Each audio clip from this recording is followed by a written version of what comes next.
Assalamualaikum warahmatullahi wabarakatuh. Salam semangat untuk anak-anak hebat. Apa kabar semuanya? Ibu harap kalian dalam keadaan sehat dan ceria. Nah, untuk kali ini Ibu akan mempresentasikan tentang mata pelajaran administrasi umum di kelas 10 SMK jurusan OTKP dan Akul. Karena kita sudah memasuki tahun ajaran baru, maka dari itu Ibu akan membuat presentasi dari bab awal tentang memahami administrasi. Apa sih administrasi itu?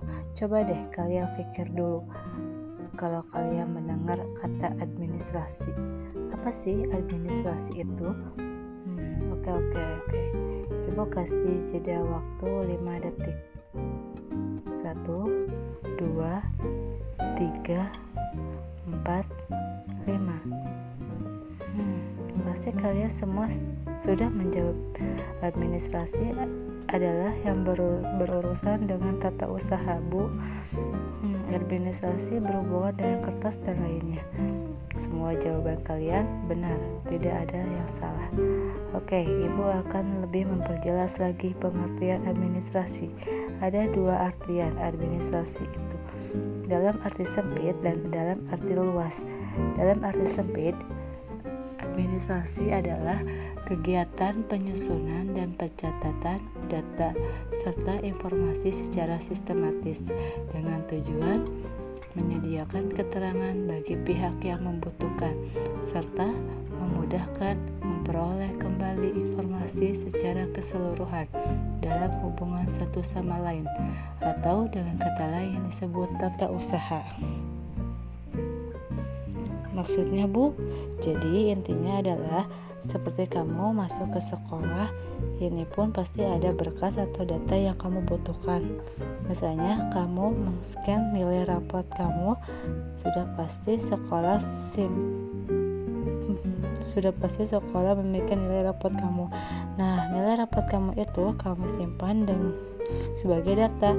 Suatu saat dibutuhkan, kami sudah mempunyai berkas data nilai rapot kamu itu. Jadi, itu disebut administrasi. Administrasi sangat dibutuhkan di setiap sekolah, perusahaan, dan organisasi. Maka dari itu, penting sekali mempelajari administrasi umum. Nah, ini pengertian administrasi dalam arti luas.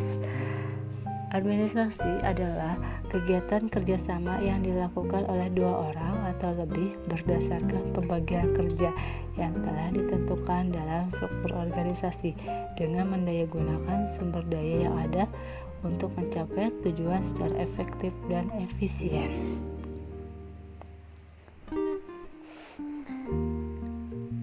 Yang tadi saya bilang, kalau kamu lihat tata usaha, organisasi, perusahaan pasti mengurusi administrasi tidak hanya 1 orang, pasti lebih.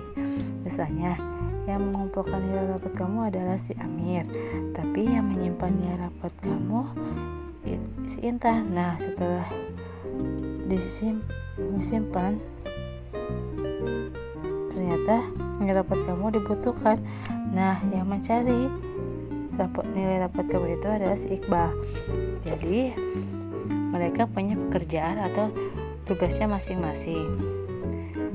Mana yang akan menghimpun atau mengumpulkan nilai rapot, mana yang akan menyimpan dan mencari data yang akan dibutuhkan, seperti itu.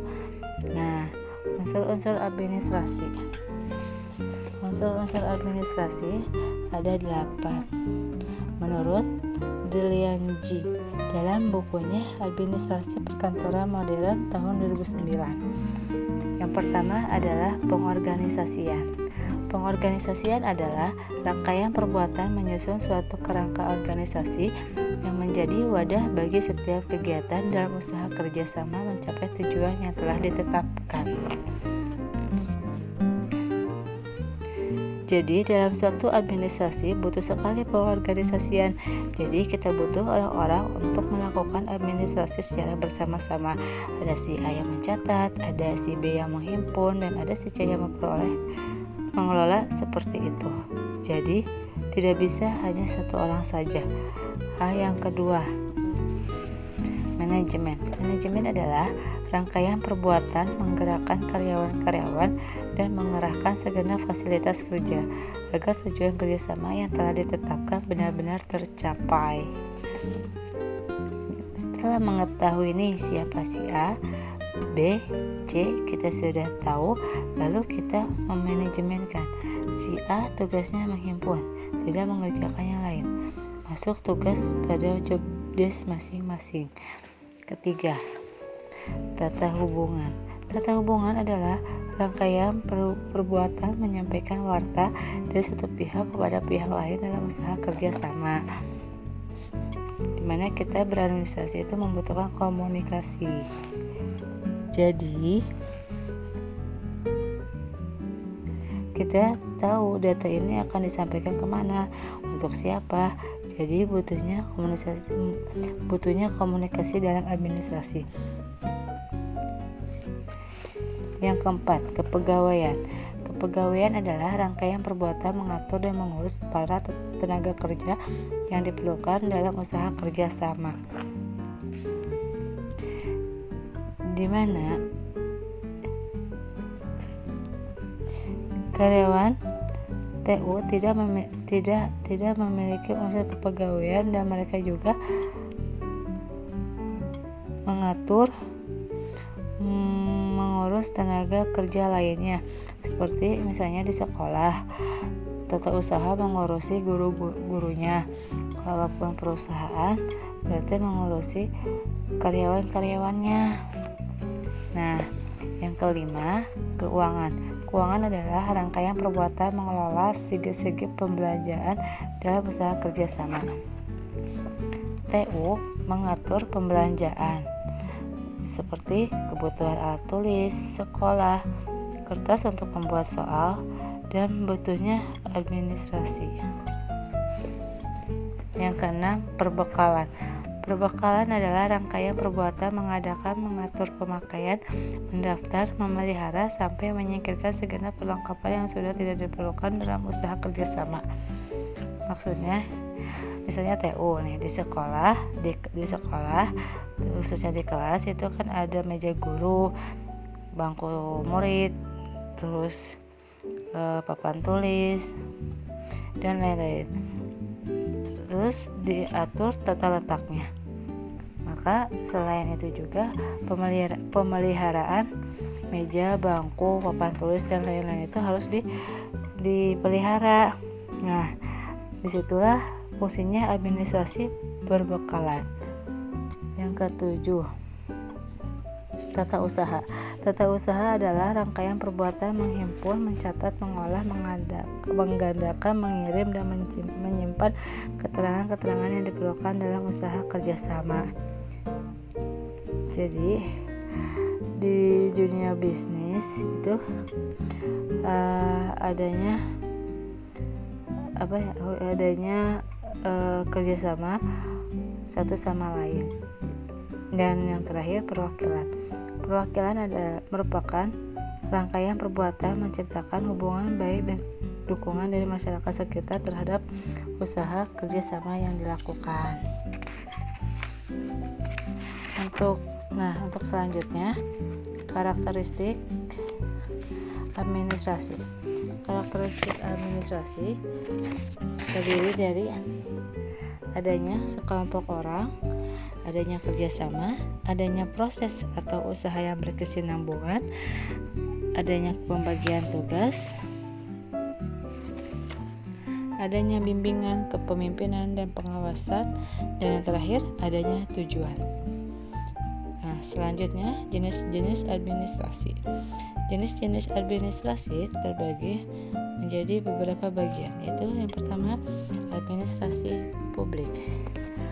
Administrasi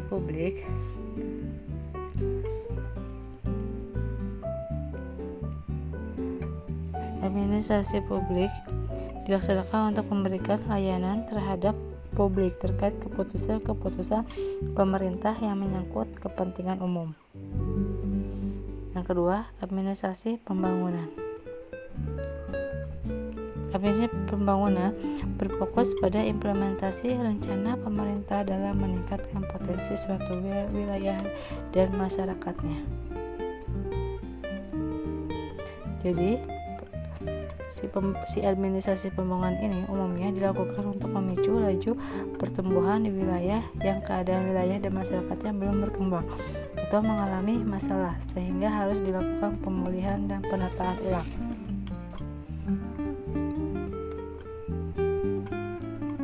Misalnya, contoh dari administrasi pembangunan dapat ditemukan pada instansi atau departemen yang berfokus pada pembangunan daerah-daerah tertinggal di Papua.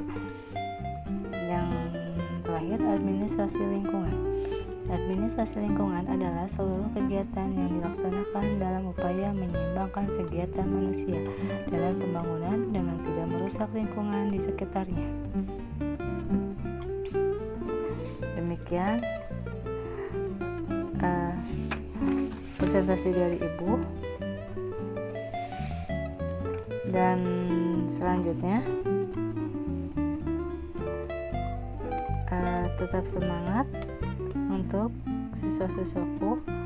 Jangan lupa ya mengerjakan tugasnya. Terima kasih, bye bye.